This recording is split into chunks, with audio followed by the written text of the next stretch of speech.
E aí galera do canal Futebol História, chegando aqui para falar um pouquinho do Lyon. Sim, Lyon de quem? Dele mesmo, John Textor. Vocês vão ver um pouquinho que a imprensa francesa tem falado do John Textor e do Lyon. Claro, vamos ver um pouquinho aí o que eles dizem, né? A expectativa deles com o time do Lyon e esse dinheiro que vem de fora. Vamos ver o que o John Textor tem aí de bon. Vamos ver. Moi, je trouve qu'on en fait beaucoup sur le contenu du match de hier. J'ai trouvé que c'était un match quand même d'une qualité assez faible des deux côtés. Alors évidemment, Marseille était encore plus faible que Lyon, mais j'ai pas non plus été ébloui par ce que j'ai vu.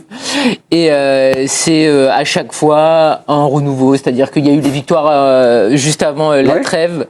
C'était parti, et puis bon, derrière, il y a eu quand même eu 2 défaites et des défaites importantes contre Le Havre et Rennes, et donc... mais un match important comme ça, car ils l'ont pas gagné depuis combien de temps, Lyon? Non, mais bien sûr, mais sauf que la réalité, c'est que là, dans quelques jours, demain ou après-demain, il y a par exemple Lille. Lille qui est quand même extrêmement costaud en Ligue 1, ça sera un match de Coupe de France, et tout peut s'écrouler. Donc je trouve que les effets d'annonce de Jean-Michel Aulas, ça doit faire très plaisir aux supporters, à Virginie, mais je trouve ça très prématuré. Ouais. Qu'est-ce que Virginie, justement parce que je me suis dit que peut-être tu étais contente des propos de Jean-Michel Aulas. La présidente vient de flinguer tout le monde. Virginie, justement, je me retourne vers vous. Quel témoignage avez-vous retenu hier soir, de la soirée d'hier soir, côté lyonnais? Celui du capitaine, Alexandre Lacazette. Il évoque une victoire référence en quelque sorte pour le moral, le mental du groupe et puis le climat dans le vestiaire, évidemment. Mais il reste aussi assez lucide et critique sur le jeu produit par les Lyonnais. Beau témoignage, impartial donc. Ouais, fait beaucoup de bien. Depuis mon retour, c'est la première fois que je gagne à Marseille, donc ça me tenait à cœur vraiment de gagner. Et puis surtout pour les supporters, pour le club, ça fait du bien de gagner ce match à domicile. Je pense que ça va faire du bien pour qu'on puisse comprendre des choses, et ça fait du bien. On nous a mis face à nos responsabilités, c'est ce que je vous avais dit il y a quelques jours. Mais il y a encore des choses à faire parce qu'en deuxième mi-temps, c'est très moyen ce qu'on a proposé. On a surtout été solide, j'ai envie de dire, mais dans le jeu, c'est très faible. C'est très faible. Et Olivier Rodriguez, j'ai reçu un texto ce matin sur l'Olympico. Oui. Ça vous a déprimé Oui, j'ai passé une mauvaise soirée. En fait, je me suis posé une question pendant 90 minutes. Qu'est-ce qui se passe quand il ne se passe rien? Alors les autres, je sais pas, mais moi j'ai suivi le match un peu comme on suit un défunt jusqu'aux portes du cimetière. Donc c'était très des belles soirées. J'ai passé une belle soirée, mais elle s'est bien finie parce que paradoxalement, je me suis dit que ce genre de match, eh bien, ça favorisait la culture. Eh oui, ça donne envie d'éteindre la télé et d'ouvrir un bon bouquin. Ouais. Et vous, donc non, vous avez regardé le match quand même. J'ai regardé le match et ensuite j'ai ouvert un bon bouquin. Bon, pour Vincent Duluc, l'un des envoyés spéciaux de l'équipe, il parle de l'OL. Ils se sont déplacés en bloc pour une fois.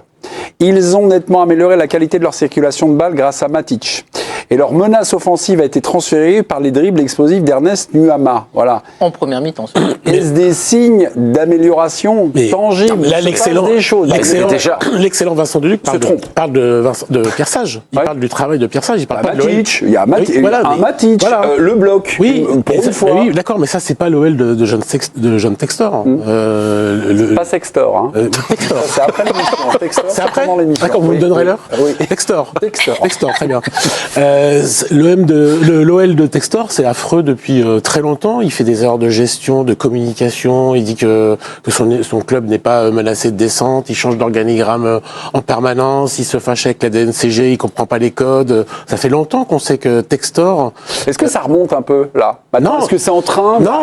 Il a pris un bon entraîneur, mais je vous rappelle que Pierre Sage, il en voulait pas. Parce qu'il cherchait dans son dos, pendant qu'il assurait l'intérim, il cherchait un autre entraîneur. Ouais. Donc même la réussite aujourd'hui de cet OL, qui est concentré autour de l'entraîneur, et c'est ce que décrit Vincent, même Textor a failli mettre une balle dans le pied en cherchant un autre entraîneur qui aurait pu être encore plus mauvais que Grosso. Mais est-ce qu'il est calmé pour un moment alors?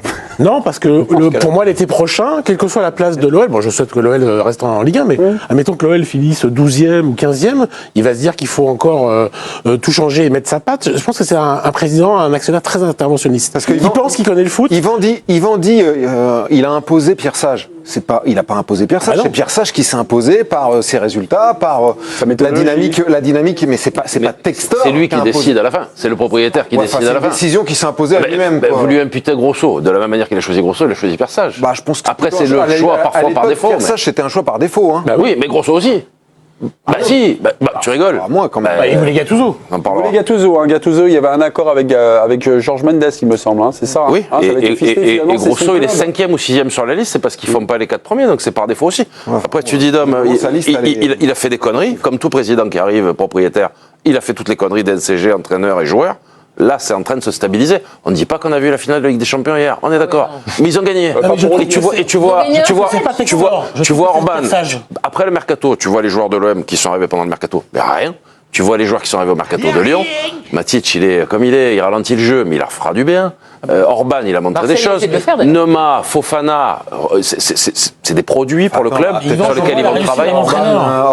Sur Orban, Fofana, on va peut-être attendre. Je vois la réussite Oui, de l'entraîneur. mais je veux dire, tu as attendu pour Vitinha 1 an et demi, ça va rien me passer. Tu vois là qu'il y a quelque chose. Quand tu vas vite, quand tu es puissant, quand il y a de la qualité technique, il peut se passer quelque chose. Souvent, c'est un match face à une équipe très faible. Moi, j'ai déjà envie de voir face à Lille si Lille met son équipe A. Tu vois. Moi, je parle des joueurs qu'ils ont recrutés, qui font que ça, pour moi, un peu transformé, ça donne espoir et ça a transformé quand même l'équipe. Juste, on n'a pas l'occasion deux fois de faire une bonne première impression, et vous dites que c'est une bonne première impression. Voilà. Sur ceux qui Pas sont d'accord ou des doutes du côté gauche du plateau. Quelques doutes encore par rapport à ce que disait Yvan et par rapport à ce que disait Vincent Duluc. Moi, j'ai vu quand même des problèmes d'alignement défensif hier soir.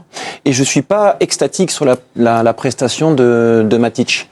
Parce qu'il n'a pas été mis sous pression hier soir. Mais j'oublie pas qu'il a 35 ans. J'attends de voir comment il va réagir après. L'enchaînement des matchs, à l'âge qu'il a, respectable pour un milieu de terrain.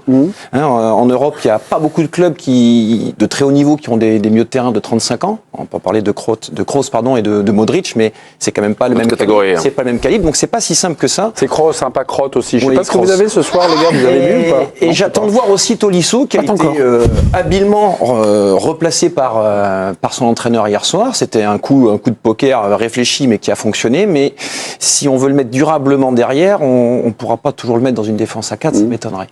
Donc tout ça, ça reste quand même des points qui m'inquiètent. Cette victoire, Alexandre Lacazette l'a dit, c'est assez prestigieux pour les supporters, pour le climat autour du club. Mais est-ce que ça peut amener des faux constats, en fait? Quelque chose comme ça. On a l'impression que c'est plus que 3 points. Je trouve que ça peut amener un emballement un peu prématuré.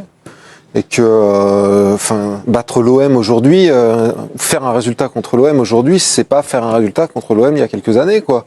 C'est une équipe quelconque. Vraiment c'est un 0 aussi. Ils sont pas passés loin du match nul, un sauvetage de justesse de Maitland Niles. Moi, j'ai pas été honnêtement. Oui, Noama, mais Noama, on l'avait déjà vu un peu en début de saison contre Paris, son entrée et tout. Mais en première mi-temps, effectivement, il est bon. Mais c'est de la com, Jean-Michel Aulas, il fait de la com. Il a été accusé. J'ai bien compris. Il a été accusé de jouer contre son camp. J'ai bien compris. Mais je suis pas. Quand il a été sorti de l'actionnariat, il fait copain avec. Voilà, et là il y a un gentleman agreement qui fait. Non, mais si tu reviens sur les joueurs. Voilà la question même des joueurs. Moi, Orban, je vais attendre avant de tirer des conclusions. Il faut faire un appareil, quoi. Comment vous imaginez, on va dire, la fin de saison de l'Olympique Lyonnais? Là, on voit le classement. Ils sont sortis, on va dire, de cette zone un petit peu sensible. 3 points d'avance simplement sur. C'est rien. C'est rien. Bah oui, c'est rien. C'est juste 3 points d'avance. Mais comment vous imaginez vous cette fin de saison? Moi, je les vois lutter jusqu'au bout pour le maintien, et c'est inquiétant car c'est un club qui n'est pas taillé pour jouer le maintien. Et c'est un état d'esprit. Quand on s'appelle Lorient, et je respecte tout le monde, Metz. On a l'habitude de faire l'ascenseur, mais là sur un passé, sur un club qui est prisonnier des glaces du passé, c'est comme ça que joue l'Olympique Lyonnais pour l'instant, ça me paraît une aventure difficile jusqu'au bout. Je pense qu'ils vont y arriver, mais je pense qu'ils vont avancer à contre-courant toute la saison. Et elle sera encore longue. Tu les vois jusque sur les dernières journées lutter pour le maintien? Pénible jusqu'au bout.